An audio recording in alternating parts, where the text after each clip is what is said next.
ખાલી આપણે જોઈએ કે કેવો બને. આપણું નામ શું?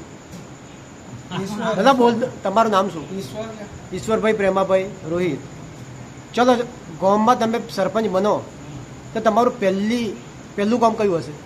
પહેલું તો ગામનો સુધારવાનું રાખશો. બીજું કામ શું કરશો? બીજું કામ શું કરશો? લોકોનું કામ વિધવાઓનું છે, પેન્શન. આ ગામમાં એક કામ જો તમે આ ગામમાં રસ્તા છે, રસ્તા છે, બરાબર છે. પછી આવાસના પછી મકાનો, આરોગ્ય ભવનના બાજુમાં આરોગ્ય ખાતું છે, મકાનો કરવાના. આરોગ્ય ખાતે બિલ્ડિંગ છે, એના અમે ગંધવાડું છે. એ ગંધવાડા માટે તમે શું કરશો? ગંદકી બંદકી બધી સાફ કરવાને કામ એ રીતનું એ રાખવું કઈ રીતે પડે. કરશો તમે?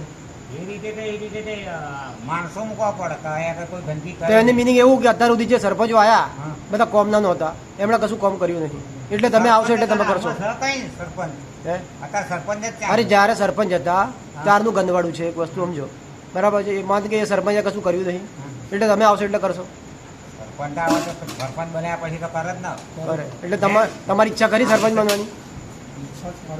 તમારી ઈચ્છા કરી? ઈચ્છાની વાત નહીં, આપણે તો કામગીરી કરવાથી મતલબ છે. ના ના, કામગીરી એટલે તમે માનો કે પહેલું કામ કયું શું કરો તમે ગામમાં? તમે સરપંચ થઈ જાઓ તો સરપંચ ચોખ્ખાઈ જોઈએ.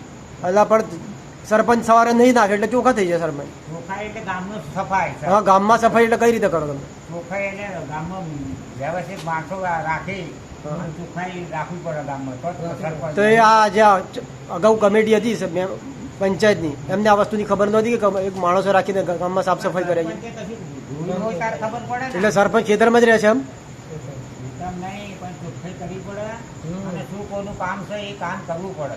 બરાબર, સરપંચ ના વાત થાય. સાચી. ચલો, અમારી શુભેચ્છા કે આવતી ફેરા તમે ઇલેક્શન થાય તમે સરપંચ બનો.